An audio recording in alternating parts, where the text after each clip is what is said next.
Hello students, welcome to रोशन की class YouTube channel. दोस्तों, आप सभी का आज की इस पाठ्य योजना की वीडियो में एक बार फिर से बहुत बहुत स्वागत है। आज की इस वीडियो में हम देखने वाले हैं सामाजिक अध्ययन, यानी कि यहाँ पे खासतौर से अगर कहा जाए अगर उप विषय की तो भूगोल का है, यानी कि ज्योग्राफी का है। तो बस इतना रिक्वेस्ट है कि अगर वीडियो देख रहे हैं तो पूरी वीडियो देखिएगा। और इस पीडीएफ को एक बच्चे ने भेजा है। आप सभी को पता है कि यहाँ पे अलग अलग स्टूडेंट्स रोशन की क्लास यूट्यूब चैनल के माध्यम से आप तक अपनी हेल्प पहुंचाना चाहते हैं। तो उस माध्यम में यहाँ पे बच्चे अपनी द्वारा बनाए गए लेसन प्लान की पीडीएफ रोशन की क्लास जीमेल आईडी पे या फिर व्हाट्सएप नंबर जो है रोशन की क्लास का, उस पर भेजते हैं। तो इस बच्चे ने आपकी हेल्प करने के लिए भेजा है। यहाँ पे आज का लेसन प्लान है मानचित्र की विशेषताएं। तो थोड़ा सा जो रेड कलर में लिखा गया है वो थोड़ा सा धुंधला दिख रहा है यहाँ पे, इसको ध्यान से देखिएगा। और खासतौर से मैं पढ़ भी दूंगा, जैसे यहाँ पे ज्ञानात्मक लिखा गया है, इसको मैं सारी चीज़ें पढ़ दूंगा। अब किसी बच्चे ने आपकी हेल्प के लिए भेजा तो बुरा मत मानिएगा, यहाँ पे उसका कारण था भेजना, आप लोगों की हेल्प करना। तो एक एक चीज़ मैं पढ़ूंगा, कोई भी दिक्कत आपको नहीं आने वाली है। बस पहले ही बता दूँ मैं आप लोगों को कि थोड़ी बहुत इस पीडीएफ में एक दो चीज़ यहाँ पे धुंधला दिखेगा आप लोगों को।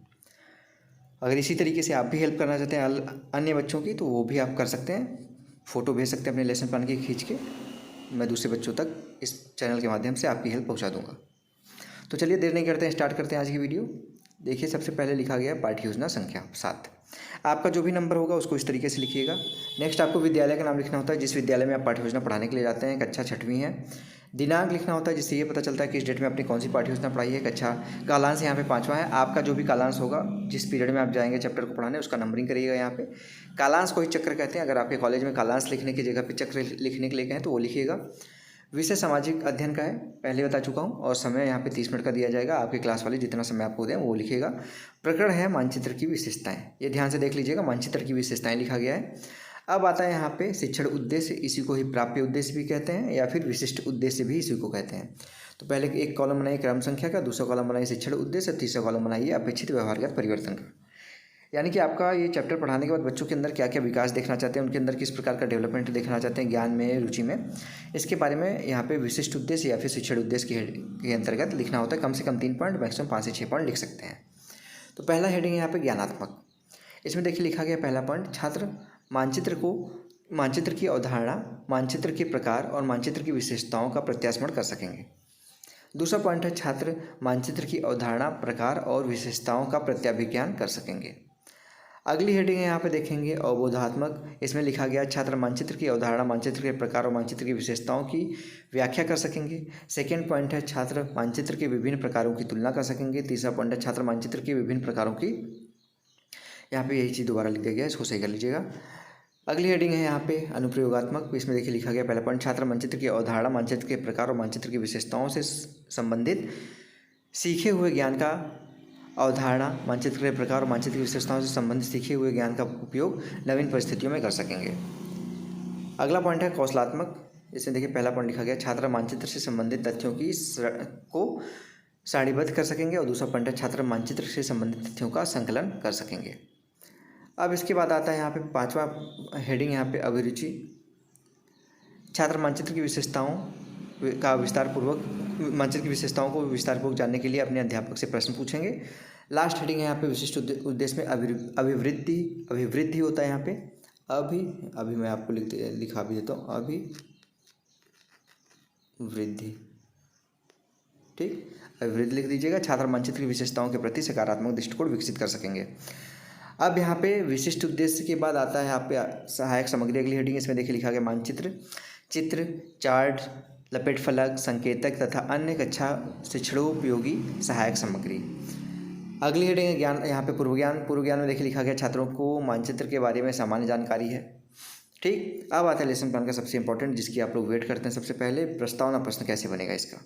3 कॉलम में डिवाइड कर लीजिए, क्रम संख्या, छात्राध्यापक या फिर छात्राध्यापिका क्रियाएं, छात्र क्रियाएं। लड़के हैं तो छात्राध्यापक क्रिया, लड़की हैं तो छात्राध्यापिका क्रियाएं। इसमें आप बच्चों से प्रश्न पूछेंगे, उसका बच्चे आंसर देंगे, उस आंसर से दूसरा प्रश्न बनाएंगे, उसका बच्चे आंसर देंगे। कम से कम इसी तरीके से 3 प्रश्न पूछ के अपना प्रकरण निकलवा सकते हैं। ज़्यादा से ज़्यादा 5 से 6 प्रश्न पूछा जा सकता है अपना प्रकरण निकलवाने के लिए। तो यहाँ पे पहला प्रश्न देखिए बच्चों से आप पूछेंगे, पृथ्वी का अध्ययन करते समय हम किस सामग्री की सहायता लेते हैं। तो बच्चे बोलेंगे हम पृथ्वी का अध्ययन करते समय ग्लोब की आवश्यक सहायता लेते हैं, मानचित्र की सहायता लेते हैं। दूसरा प्रश्न फिर बनेगा, ग्लोब क्या है। पृथ्वी का एक लघु रूप है, प्रतिरूप है, बच्चे बोलेंगे। तीसरा प्रश्न है, ग्लोब की सबसे बड़ी कमी क्या है। तो बच्चे बोलेंगे यह पृथ्वी की संपूर्ण जानकारी नहीं दे सकता। फिर उसके बाद आता है चौथा प्रश्न यहाँ पे, इस कमी को कौन सी सामग्री दूर कर सकती है? तो बच्चे बोलेंगे मानचित्र। चौथे प्रश्न के बाद यहाँ पे आपका प्रस्तावना, तो यहाँ पे प्रकरण तो निकल गया, अब इसके बाद एक समस्यात्मक प्रश्न भी बनाना होता है। तो पांचवा प्रश्न है, मानचित्र के बारे में आप क्या जानते हैं, विस्तारपूर्वक बताइए। तो बच्चे नहीं बता पाएंगे, समस्यात्मक हो, थोड़ी बहुत जानकारी है वो थोड़ा बहुत तो बताएंगे, लेकिन जानकारी डिटेल में नहीं बता पाएंगे तो समस्यात्मक प्रश्न हो जाएगा। उसके बाद आपको उद्देश्य कथन तुरंत बोलना होता है क्लास में, छात्रों आज हम मानचित्र के बारे में विस्तार से अध्ययन करेंगे। अब बच्चों को पता चल गया कि उनको आप मानचित्र के बारे में पढ़ाने वाले हैं, अब उस चैप्टर को पढ़ाना आप स्टार्ट कर सकते हैं। तो यहाँ पे पहले देखिए, सबसे पहले 6 कॉलम में यहाँ पे बनाया गया है, क्रम संख्या, शिक्षण बिंदु, छात्राध्यापक या फिर छात्राध्यापिका क्रियाएं, विद्यार्थी क्रियाएं, प्रविधि और विधि, श्यामपट्ट कार्य। पहला थोड़ा जूम मैं कर लेता हूँ, आपको देखने में आसानी होगी, दोनों पेज का यूज किया गया यहाँ पे पढ़ाने के लिए। पहला पॉइंट है यहाँ पे शिक्षण बिंदु में मानचित्र की अवधारणा, इसके बारे में यहाँ पे स्पष्टीकरण देंगे। मानचित्र पृथ्वी या उसके भाग का द्विआयामी, यानी कि जो 2D कहते हैं जिसको, जैसे आप अभी मोबाइल में देख रहे हैं ये वीडियो, ये 2D है, चित्रण है। मानचित्र के कई लाभ हैं। ग्लोब की अपेक्षा मानचित्र पर अक्षांश रेखाओं और ध्रुवों को बनाना आसान है। एक स्थान, गांव, शहर को भी दर्शाया जा सकता है। एटलस विभिन्न प्रकार के मानचित्रों का एक संकलन होता है जो हमें विस्तार से जानकारी देते हैं। इस कारण रोज़मर्रा की ज़िंदगी में मानचित्रों का उपयोग ग्लोब की अपेक्षा अधिक होता है। विद्यार्थी वाले कॉलम में देखिए लिखा है कि विद्यार्थी ध्यानपूर्वक सुनेंगे। यहाँ पे फिगर्स यहाँ पे बना के ले जाइए मानचित्र का, पूरा पृथ्वी का अक्षांश देशांतर रेखाएं लिखी गई हैं। और जो यहाँ पे आपने स्पष्टीकरण दिया ना, यहाँ पे ब्लैक पेपर चिपका लीजिए, उस पर वाइट स्पार्कल पेन से उन्हीं में से इंपॉर्टेंट पॉइंट को लिख दीजिए, ठीक है। अब यहाँ पे बोध प्रश्न आता है। बोध प्रश्न में देखिए लिखा गया मानचित्र, पहला प्रश्न पूछेंगे बच्चों से, मानचित्र कितने आयामों में दर्शाया जाता है? बच्चे बोलेंगे मानचित्र द्विआयामी चित्रण है। दूसरा प्रश्न है मानचित्र का सबसे बड़ा लाभ क्या है? बच्चे बोलेंगे अक्षांश रेखाओं और ध्रुवों को दर्शाना आसान होता है। तीसरा प्रश्न है एटलस क्या है? बच्चे बोलेंगे विभिन्न प्रकार के मानचित्रों का एक संकलन है। चौथा प्रश्न है मानचित्रों का ग्लोब से अधिक उपयोग क्यों होता है? तो बच्चे बोलेंगे इसकी विशेषताओं के कारण। ये प्रश्नोत्तर विधि थी, तो यहाँ पर प्रश्नोत्तर विधि लिख दीजिए, ठीक है। अब आगे बढ़ते हैं हम दूसरे शिक्षण बिंदु की तरफ। दूसरा शिक्षण बिंदु है मानचित्र के प्रकार। फिर से इसके बारे में स्पष्ट कर देंगे। मानचित्र कई प्रकार के हो सकते हैं, जैसे भौतिक मानचित्र, राजनीतिक मानचित्र, थीमेटिक मानचित्र। थीमेटिक मानचित्र मतलब जैसे नदी के संबंध में वो मानचित्र दिखेगा, सड़क के संदर्भ में वो मानचित्र रहेगा, रेलवे मार्ग के संदर्भ में वो मानचित्र रहेगा, मतलब एक स्पेसिफिक फील्ड के हिसाब से वो मानचित्र बनाया जाता है। पृथ्वी की प्राकृतिक आकृतियों जैसे पर्वत, पठारों, मैदानों, नदियों, महासागरों आदि को दर्शाने वाले मानचित्रों को भौतिक मानचित्र कहते हैं, जो पृथ्वी या किसी भूभाग के भौतिक स्वरूप की जानकारी देते हैं। देश, राज्य, नगर, शहर तथा गांव और विश्व के विभिन्न देशों व राज्यों की सीमाओं को दर्शाने वाले मानचित्र को राजनीतिक मानचित्र कहते हैं। जो मानचित्र किसी विशेष वस्तु की जानकारी प्रदान करते हैं उसे थीमेटिक मानचित्र कहते हैं, जैसे परिवहन, ताप, यहाँ पे वन, उद्योग, जनसंख्या आदि का वितरण व्यवस्था को दर्शाने वाले मानचित्र होते हैं, जो थीमेटिक मानचित्र होते हैं। सामने वाले कॉलम में वही चीज़ लिखा गया, देखिए विद्यार्थी ध्यानपूर्वक सुनेंगे। व्याख्यान विधि लिख दीजिए, और यही सारी चीज़ें श्यामपट्ट पे आपको लिखनी है। देखिए यहाँ लिखा गया भौतिक मानचित्र पर्वत, पठार, नदी आदि। राजनीतिक मानचित्र राजनगर दर्शाता है। थीमेटिक मानचित्र परिवहन, वर्षा, वन, ये सब सारी चीज़ें दिखाता है। फिर से बोध प्रश्न आता है। बोध प्रश्न में देखिए पहला प्रश्न पूछा गया मानचित्र कितने प्रकार के होते हैं? बच्चे बोलेंगे मानचित्र मुख्य रूप से 3 प्रकार के होते हैं, भौतिक मानचित्र, थीमेटिक मानचित्र, राजनीतिक मानचित्र।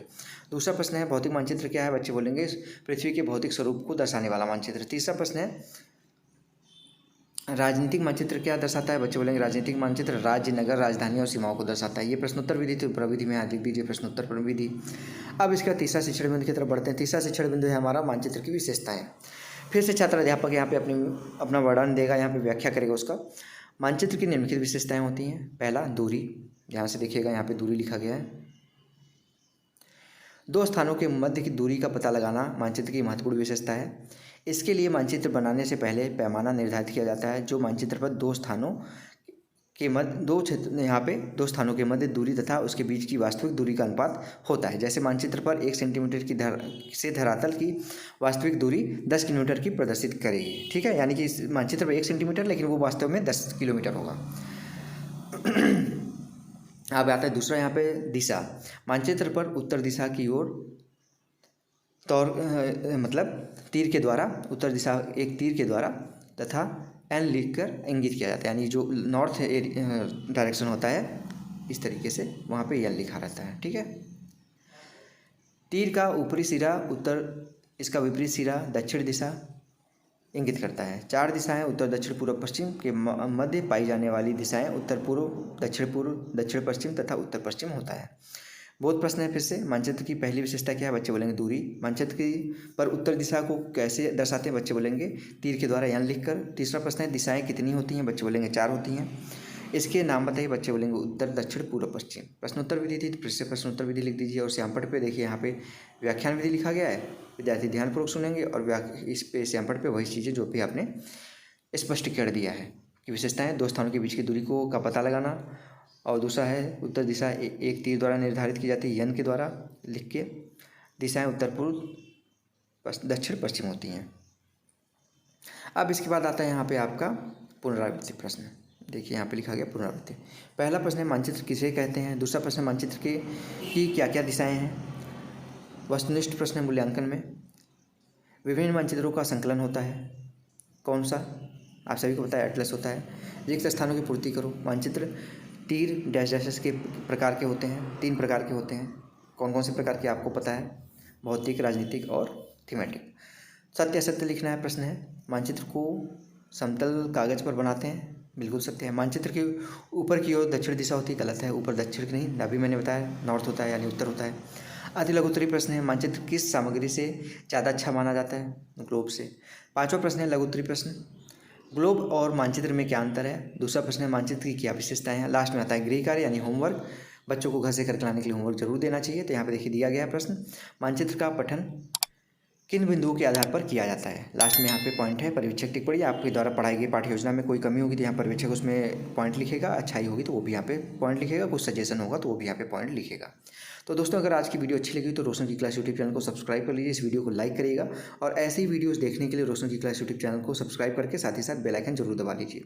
इस वीडियो की अगर पीडीएफ चाहिए आप लोगों को तो रोशन की क्लास टेलीग्राम चैनल से जाकर बिल्कुल फ्री में डाउनलोड कर सकते हैं। तो स्टूडेंट्स मिलते हैं नेक्स्ट वीडियो में, तब तक के लिए आप सभी का बहुत बहुत धन्यवाद। जय हिंद, वंदे मातरम।